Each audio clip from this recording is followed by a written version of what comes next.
नवी मुंबई में अरविंद नाइक को जिला कांग्रेस का अध्यक्ष नियुक्त किया गया है। उन्होंने समस्याओं के समाधान के लिए पार्टी की मजबूत भूमिका की बात कही। उन्होंने ये भी कहा कि उप महापौर रमाकांत म्हात्रे की इस्तीफे से कांग्रेस पर कोई फर्क नहीं पड़ेगा।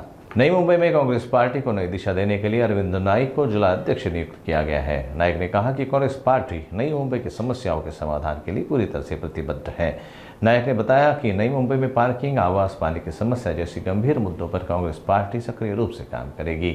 उनकी योजना है कि इन मुद्दों को सुलझाने के लिए पार्टी सड़कों पर उतरेगी और व्यापक योजना तैयार करेगी। नायक ने कहा कि जनता की समस्याओं को हल करने के लिए सभी कार्यकर्ता कड़ी मेहनत करेंगे और नई मुंबई को बेहतर बनाने के लिए हर संभव प्रयास किए जाएंगे। अनेक समस्याने हा ग्रस्त म्हणजे महानगरपालिका आहे। शहराची जी वाढ चाललेली आहे, अनेक LIG MIG च्या सोसायट्या तोडून तिथं नवीन नवीन टॉवर उघडले जातात।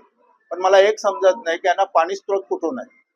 आजच आम्हाला आमचं स्वतःचं धरण असताना पाण्याचं नियमन करावं लागत आहे। तर एवढे मोठे टॉवर झाले, तिथं 170 घरं होती तर 500 घरं झाली, यांच्यात पाण्याचा आणि सिवरेजचा प्रश्न कुठं सोडणार। या संदर्भामध्ये नियोजन करण्यासाठी काँग्रेस पक्ष निश्चितपणाने योग्य भूमिका घेणार आहे। वेळ पडल्यास यासाठी रस्त्यावर उतरणार आहे। दुसरी गोष्ट अशी की अवाढव्य वाहनं अवाढव्य झालेली आहेत आणि पार्किंगची जागा तेवढीच आहे। पार्किंगची समस्या अत्यंत गंभीर झालेली आहे।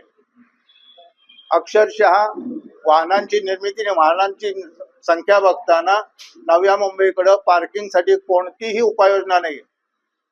हा प्रशासनाने केलेला अक्षम्य गुन्हा आहे असं मी समजेन। कारण त्यांच्या नियोजनामध्ये शहराच्या भविष्यासाठी ही इमारत या शहरामध्ये इतकी वाहनं होतील याची कल्पना करू शकत नसेल तर इंजिनिअरिंग किंवा प्लॅनिंग डिपार्टमेंट करते काय। या संदर्भात सुद्धा आम्ही रस्त्यावर उतरणार। दुसरी गोष्ट अशी की प्रकल्पग्रस्तांनी त्यांच्या जमिनीवर नैसर्गिक कुटुंब वाढीनुसार जी घरं बांधलेली आहेत त्यांच्या स्वतःच्या जमिनीवर अनेक GR निघाले ते अजूनपर्यंत नियमित होत नाहीत। जमिनी फ्री होल्ड होत नाहीत। याची तुम्हाला कल्पना आहे।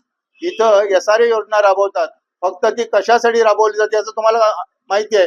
तुम्ही राबवायची की मी राबवायचे, याच्यामध्ये मूळ जो स्थानिक आहे झोपडपट्टी 30 ते 40 हजार झोपडवस्ती आहेत, त्यांना एकालाही अजून फोटो पास मिळालेला नाही। नुसता फोटो सर्वेचा दिखावा करतात, अजूनही त्याची कार्यवाही काही नाहीये।